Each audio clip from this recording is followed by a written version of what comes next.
हमारे साथ मयूरेश जोशी भी बने हुए हैं। मयूरेश, फंडामेंटल नजरिया देने के लिए good morning Mayuresh. Last few days of 2022, अब बात तो सिर्फ ये हो रही है कि 2023 में किस तरह के रिटर्न्स बाजार देगा। अभी बहुत ही इंटरेस्टिंग हम कॉन्वर्सेशन कर रहे थे कि बाजार जिस तरह से एक्सपेक्टेशन थी कि शायद दिसंबर में हम ऑल टाइम हाई के ऊपर होंगे या 19,000 तक की बात की जा रही थी, रिवर्स हुआ है। दिसंबर टिपिकली हमेशा एक ऐसा मंथ रहा है जहां गेन्स मिले हैं इन्वेस्टर्स को, मार्केट पार्टिसिपेंट्स को, लेकिन अब रोड्स अहेड कैसी दिख रही हैं? बजट से पहले आप इस वक्त मार्केट को कैसे एनालाइज कर रहे हैं? Good morning Priyanka, good morning Mansi, and good morning to everyone on the panel as well. तो दो चीजें होती है हमेशा, आई थिंक, जब हम ओवर ऑप्टिमिस्टिक होते हैं और जब एक कंसेंसस कॉल बनता है टुवर्ड्स सम टारगेट सेटिंग, हमेशा विपरीत होता है बाजार में। वो बाजार की हमेशा से एक प्रथा रही है। और दूसरा, on the O'Neill methodology itself, हम रैली टर्म में जरूर है this point of time, which means जो इंटरमिटेंट बॉटम हमने बनाया था ऑलमोस्ट 7,750 ऑर्ड, 3 दिन तक वो बॉटम हमने तोड़ा नहीं है। Now will probably wait out for a follow through day आज से, जो एक निफ्टी या सेंसेक्स में 1.5% के ऊपर की मूव अगर आती है तो एक पुष्टि हो जाएगी कि शायद ये जो बॉटम बना है इंटरमिटेंट बॉटम बना है। On the other side, of the flip side, अगर इंटरमिटेंट बॉटम टूटता है तो शायद डाउनसाइड रिस्क अभी भी बचती है। तो कहीं ना कहीं I think markets have been very, very volatile over the past 2 quarters. और शायद ये volatility बरकरार रहे at least for the next quarter to come. I think जो global macro events है which we are facing, obviously central bankers का action ये बाजार जान चुका है अभी, जो actionables ये ले सकते हैं। Expectations of Fed hiking by 50 bips at least over the next 2 policy meets, European Central Bank as well as our own RBI. तो मुझे लगता है आई थिंक रेट हाइक्स का सिलसिला जारी रहेगा।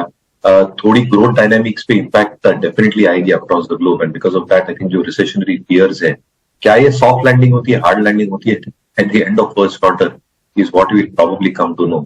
और जो कोविड के फियर्स वापस रिसर्फेस हो रहे हैं because of the China factor again, तो कहीं ना कहीं I think macros are probably going to ensure कि मार्केट्स में वॉलेटिलिटी बरकरार रहती है quite substantially in the first quarter। और अपने खुद के लिए in the domestic context 2 major events हो रहे हैं। एक, कॉर्पोरेट अर्निंग स्टार्ट हो जाएंगी 12 जैन 13 के बाद, और बजट सत्र आ रहा है 1 फरवरी को। तो आई थिंक काफी एक्सपेक्टेशन रहेंगी बजट से, expectations on what can probably come through for different industries and sectors as well. तो मेरे हिसाब से आई थिंक वॉलेटिलिटी बिल्कुल बरकरार रहेगी। थोड़े म्यूटेड रिटर्न्स की ही at least in the first half expectation बना के रखनी चाहिए, बट फोकस ऑन सेक्टर्स जहां पे अर्निंग्स बहुत स्ट्रांग है, जैसे मोनिल में हमेशा मानते हैं, और जहां पे आई थिंक अर्निंग्स का सहारा स्टॉक प्राइसेस में दिखेगा। तो थोड़ी स्टॉक और सेक्टर स्पेसिफिक अप्रोच मेरे हिसाब से पहले 2 तिमाहियों में नेक्स्ट कैलेंडर ईयर की अपनानी चाहिए। ओके, ठीक है। खैर, इस बीच आज रीबैलेंसिंग भी हो रही है मयूरेश, और कुछ इंडाइसिस के अंदर इनफ्लोज होंगे और कुछ के अंदर आउटफ्लोज होंगे, क्योंकि रीबैलेंसिंग से उनको इंडेक्स के अंदर जगह अपनी अपनी प्रोपोर्शनेट जगह दी जाएगी।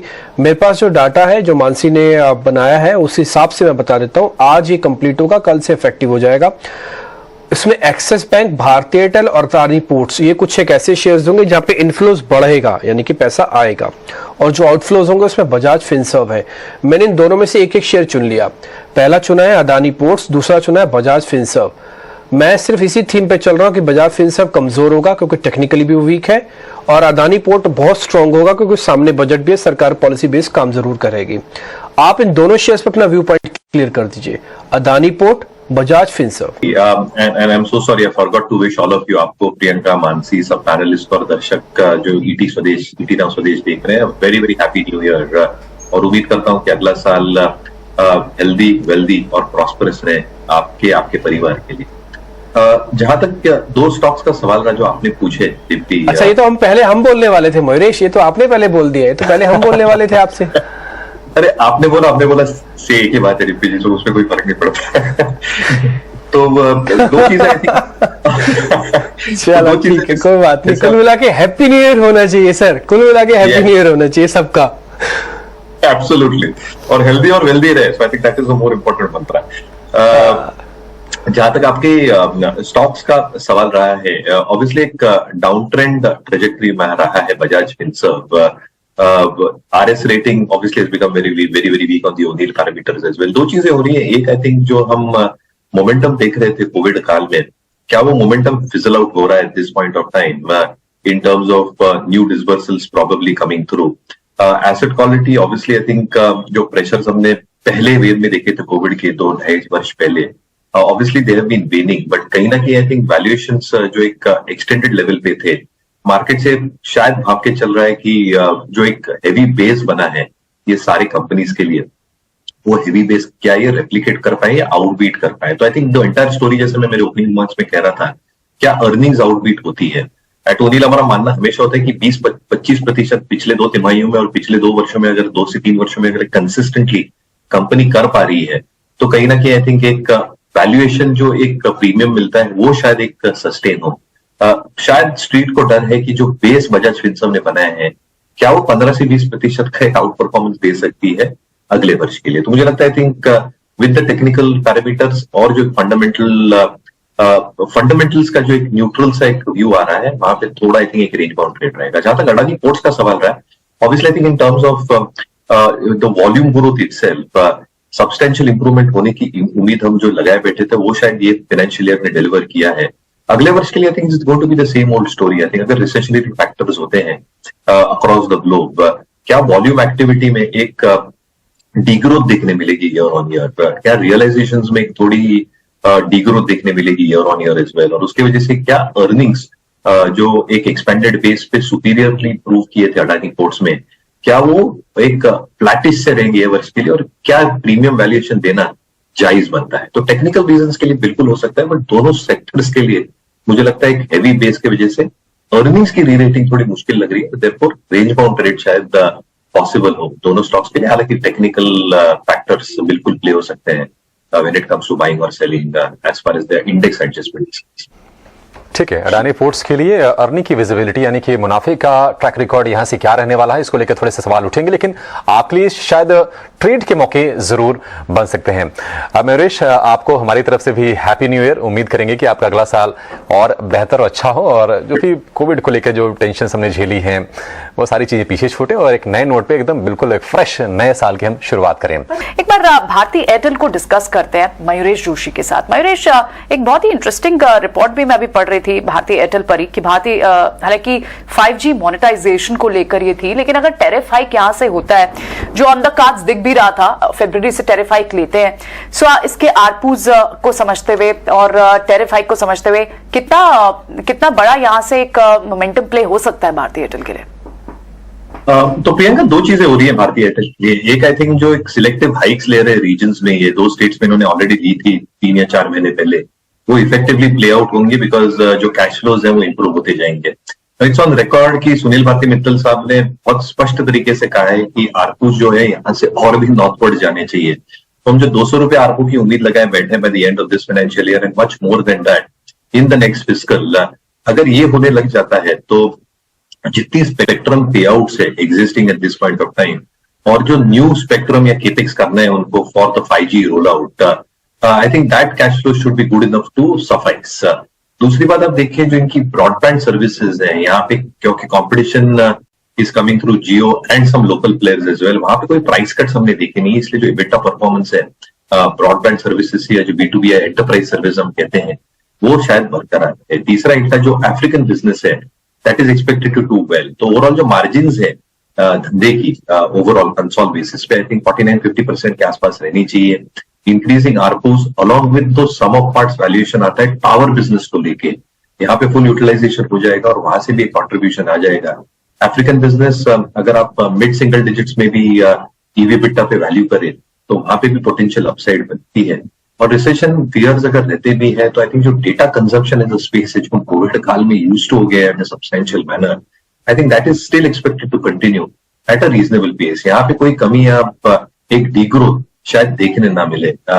Fourth and the most important point, I think जो प्रीपेड सब्सक्राइबर्स है लोअर वैल्यू के, ये वीड आउट कर रहे हैं जो काफी ड्रैग करते थे बैलेंस शीट के ऊपर, और जैसे ये सब्सक्राइबर्स ऐड कर रहे हैं नए प्लान्स के ऊपर, मुझे लगता है आई थिंक जो कन्वर्जन रेशियो है to 4G and the 5G ecosystem along with new handsets that are expected to come through as well, ये ARPUs और कैश फ्लोस को सहारा देंगे फॉर दैट आर्ग्यूमेंट इटसेल्फ. तो मुझे लगता है इनके पास से बिल्कुल बने रहना चाहिए स्टॉक में. अभी भी I think potential upside on the O'Neill lens pivot levels के ऊपर क्लियरली ट्रेड कर रहा है. 754 पिवट लेवल है ऑन द ओनिल मेथोडोलॉजी. इसके ऊपर जब तक ट्रेड कर रहा है मुझे लगता है आई थिंक कंफर्टेबल रहेंगे इन्वेस्टर्स ऑफ होल्डिंग। मयूरेश, ये रेलवे वाले स्टॉक्स और फर्टिलाइजर वाले स्टॉक्स पे जरा अपना व्यू पॉइंट दीजिए आप, खासकर इन दोनों पे ही। फर्टिलाइजर में पिछले 2-3 दिन से अच्छी बाइंग हो रही है, हो सकता है इस बार के बजट में कुछ इनके लिए पॉलिसी इनके फेवर में आ जाए। और दूसरा, रेलवे स्टॉक्स को लेकर सरकार पूरी बहुत बुलिश है इस बार, जरा देख के बताइए इन दोनों शेयर्स के बारे में। एब्सोल्युटली, आई थिंक जो मोमेंटम है शायद टेलविंड्स बन के कंटिन्यू रहे। दो चीजें हो रही है रेलवे स्टॉक्स के लिए, एक आई थिंक जो ऑर्डर विन्स इनको आ रही है, क्योंकि जितनी मॉडर्नाइजेशन हो रही है, वो ट्रैक सिस्टम हो, सिग्नलिंग हो, ऑटोमेशन हो, वैगन्स हो, मेट्रो ऑर्डर्स हो, और सारे जो एंसिलरी प्लेयर्स आते हैं इसके साथ, bearing companies, railway wagon companies, railway जो खुद ये स्टॉक्स बनाती है इन terms of rolling stocks etcetera, ये सारी चीजें फोकस में रहेंगी क्योंकि सब्सटैंशियल ऑर्डर फ्लोज आएंगे। मैं बार बार जिक्र करता हूं कि general elections are year end 3 months अवे, बट जो कैपिटल एक्सपेंडिचर चालू होता है जनरल इलेक्शंस के पहले, और जितने एलोकेशंस हो सकते हैं बजट में, क्योंकि रेलवे बजट अलग रहता नहीं है, काफी सब्सटैंशियल हो सकते हैं ये बजट सत्र में भी, और इसकी वजह से आई थिंक जो ऑर्डर्स आएंगे विद बेटर मार्जिन्स, ये सहारा देंगे इन टर्म्स ऑफ रेवेन्यू विजिबिलिटी। और दूसरा, क्या टाइमलाइन से एग्जीक्यूट कर रहे हैं, इसकी वजह से वर्किंग कैपिटल कंस्ट्रेंट्स काफी रेल कंपनीज के बैलेंस शीट्स पे आई थिंक थोड़ी लोअर लेवल पे ही रह सकती है, जिसके वजह से ऑपरेटिंग लेवरेज और कैश फ्लो इंप्रूवमेंट दोनों मुमकिन है। काफी स्टॉक्स चल चुके हैं, तो आई थिंक अगर पिवट लेवल्स के पास वापस थोड़े लो वॉल्यूम्स पे पुल बैक देते हैं तो बेहतर होगा, बट जिनके पास है मुझे लगता है मोमेंटम पर बिल्कुल जारी रहेगा। On the fertiliser space itself, you are absolutely right, इतनी एक्सपेक्टेशन यही है कि जो सब्सिडी अनाउंसमेंट हो सकती है बजट सत्र में काफी अच्छी हो सकती है। वापस इलेक्शन ईयर है, 4 quarters down the line, expectations in terms of more subsidies for the farmers also in terms of MSP prices हो, fertilizer subsidy हो, जो doubling of rural income की हम बात कर रहे हैं, वहां पे अच्छा खासा rural allocation हो सकता है। दूसरा, राबी की एकरेज काफी अच्छी हुई है ये बार ईयर ऑन ईयर बेसिस के ऊपर, और ये रिजल्ट शायद फर्टिलाइजर कंपनीज के Q3 Q4 स्प्लिट होके देखे जा सकते हैं। तीसरा, आई थिंक जो रशिया से कैप लगा है फर्टिलाइजर एक्सपोर्ट्स पे, यहाँ पे एक अपॉर्चुनिटी डेफिनेटली आती है एक्सपोर्ट करने के लिए सारी कंपनीज के लिए। फोर्थ, आई थिंक जो फीडस्टॉक प्राइसेस हैं, अगर हम मेथनॉल, अमोनिया, फॉस्फोरिक एसिड की बात करें, वहां पे अच्छा खासा गिरावट हमें देखने मिला है, और फर्टिलाइजर प्राइसेस तो यूरिया हो, डैप हो, एनपीके हो, वहां पे अच्छा खासा इंक्रीज हमें देखने मिला है। तो कहीं ना कहीं आई थिंक एक टेलविंड, ये सारे फैक्टर्स टेलविंड बन के आ रहे हैं फर्टिलाइजर स्टॉक्स के लिए, तो शायद यहाँ पे भी मोमेंटम बरकरार है combined for all these factors put to. लेकिन एक सेक्टर मयूरेश वो है जिस पर थोड़ा सा आपसे राय चाहेंगे, वो है पावर वाला खेमा। हम देख रहे हैं कि 6-7 महीने से लगातार उसमें सुस्ती है। 425 रुपए वाला शेयर अडानी पावर का, हालांकि 3 दिन से रिकवरी है, लेकिन 300 रुपए के आसपास है। 300 तक टाटा पावर गया था, 200 रुपए के आसपास है। हमने परसों के सत्र में देखा था कि अहम सपोर्ट्स को तोड़ के 193-94 पर पहुंच गया था वो, थोड़ी सी बाइंग वहां पर आई है। आपको लगता है कि शायद फिर से समय आ गया है कि इस पर ध्यान देने की जरूरत है और वैल्यू बाइंग इस खेमे में हो सकती है, इस स्पेस में? स्पेस हमारे सेक्टर रोटेशन थियरी के हिसाब से बिल्कुल फोकस में है, और हमें लगता है आई थिंक जो सरकार के नियम भी चल रहे हैं towards this sector as a whole, specifically जब हम रिन्यूअल्स की बातें करते हैं, जो टारगेट सेटिंग रखी है 2030 तक का जो मुहिम चल रही है, वो सरकार उस पर आई थिंक काबू रहेगी। दूसरा, I think in terms of capex जो सारी कंपनीज कर रही है टुवर्ड्स रिन्यूएबल्स इटसेल्फ, वो सब्सटेंशियल हो सकता है in the coming few years. Initial few years में जब केपेक्स हेवी होता है for building up new capacities, वो थोड़ा कैश फ्लोज पे इम्पैक्ट करता है, डेप्रिसिएशन की वजह से आई थिंक प्रॉफिटेबिलिटी पे इम्पैक्ट करता है, और इसके लिए थोड़े आरओईज डिप्रेस रहते हैं। पर अगर आप की ऑपरेशंस देखें एक्सक्लूडिंग डेप्रिसिएशन, मुझे लगता है आई थिंक ये सारी चीजें जब टर्मिनल वैल्यू के हिसाब से निकल के आती है अगले 3-4 सालों से, and over the next 5-6 years when the terminal value is calculated, I think substantial cash flows or IRRs ये कंपनीज रिपोर्ट कर सकती है। Having said that, मुझे लगता है जो थर्मल कैपेसिटीज भी आज की तारीख में कोई सब्सटेंशियल चेंज नहीं आने वाला है, sudden change in years time, और वो कैपेसिटीज बढ़नी ही है।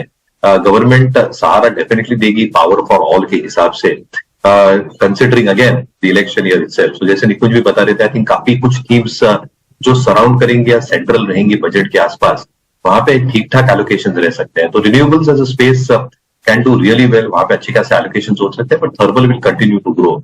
टाटा पावर में थोड़ी प्राइस स्ट्रेंथ और आनी चाहिए, क्योंकि सारे हिस्सों में टाटा पावर एक सब्सटेंशियल कंट्रीब्यूटर हो सकता है, including infrastructure for electric vehicle charging, so on so forth.